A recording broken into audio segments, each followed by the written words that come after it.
ating i-review for today si Metacoin na kung saan nakapag-withdraw ako ng 2,020 pesos at kaagad-agad ko itong na-receive sa aking GCash wallet. So makikita nyo sa kapag itap nyo yung link na nasa description box baba, mapupunta kaagad kayo dito sa kanilang registration form. So sa ating registration form, ang gagamitin natin isang ating mobile number. Tap muna natin itong register mobile number, mauna tayo sa 9. Gagawa tayo ng password. So sa ating password kahit anong pwede natin gawin. And sa CAPTCHA is mga numbers.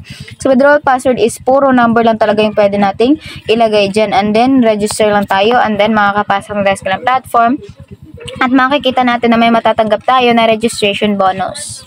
At makikita nyo meron tayong 20 pesos sa ating balance. Ngayon is magdi-discuss naman tayo kung ano ang paraan na mapagkakitaan natin dito sa kanilang platform. So meron tayong dalawa sa kanilang product at sa kanilang referral program. So uunahin natin ang pinakalibreng kitaan nila dito na kung saan nakasilang referral program.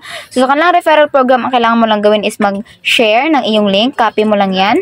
Then i-paste mo sa lahat ng social media platform na meron ka at kikita ka na dito based on commissions.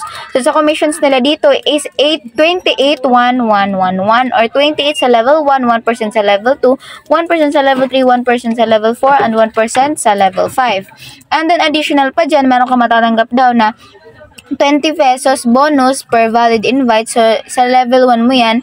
For example, yung iyong direct invite is bumili ng produkto. Sa produkto na yan is makakakuha ka agad ng 20 pesos dahil bumili ang iyong in-invite. At add pa dyan yung 28% sa binili ng iyong direct invite. Ngayon naman, kung gusto mo makita kung magkano yung kinita mo, check mo lang dito, check my income in this part. And then dito mo makikita lahat ang iyong kikitain dito sa kanang platform.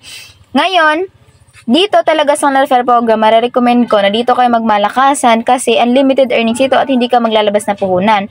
But unless hindi ka masipag na mag-copy ng inyong link, pwede ka naman dito sa kanilang produkto na kung saan bibili ka lang naman. Ang pinakamura is 150 pesos and then hihintayin mo na lang na kumita ang kanilang product dito. So, 150 ang pinakamalaki naman dito is 80,000. So, sa 150 natin, ang possible na kitain natin dito is aabot ng 21,000 galing sa 150 naging 21,000.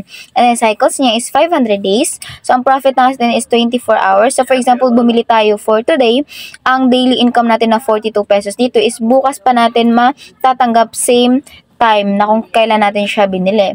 Ngayon, marirecommend ko sa inyo na pumili kayo ng produkto na kung saan above minimum withdrawal. Ang minimum withdrawal na dito is 100. So, magkuha kayo ng produkto na kung saan ang daily return niya is above 100. So, dito tayo sa ating MetaQuest Pro Replacement Kit na kung saan ang daily profit niya is 150 pesos. Pero nga lang yung presyo niya is 500 pesos. So, 500 pesos ang pwede naman natin kitain dyan is 75,000 pesos in cycle pa rin 500 days and then every 24 hours natin matatanggap yung daily income. So kapag nakapili na kayo, itap nyo lang yung blue and then sorry, you don't have enough coins, so magpapasok ko ng pera dito sa platform or magde-deposit ka.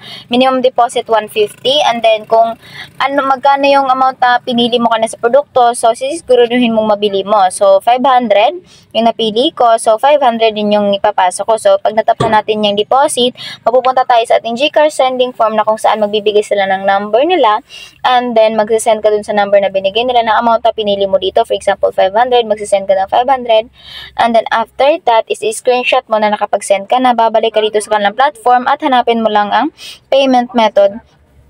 Ayan, payment record and then maglalagay ka ng screenshot mo dito, tap mo lang yung check. So, i-upload mo dito yung screenshot na nag-send ka talaga sa platform or sa number na binigay ng platform sa iyo.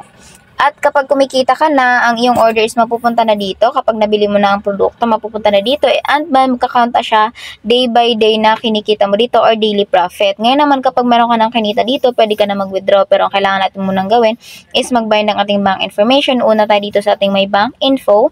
Sa ating bank info, ang bank lang natin available GCash. Maglalagay tayong GCash name, GCash number, submit natin. At pwede na tayo mag-withdraw. Balik tayo sa home and then withdraw. Tap withdraw.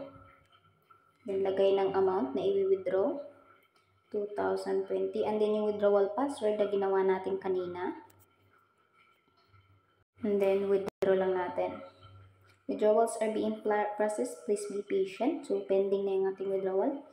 Hihintay na natin na dumating sa ating balance or dumating sa ating e-wallet yung ating withdraw dito, the 2,020 pesos. Yung ating withdrawal at makikita natin dito sa ating GCash na na-receive talaga natin agad-agad yung ating withdrawal dito at buong-buo natin siya natanggap 2,020 pesos. So alalahanin na natin ang minimum withdrawal dito is 100, maximum of 40,000, and then daily withdrawal natin is 24/7. So 5 times a day tayong pwede makapag-withdraw dito.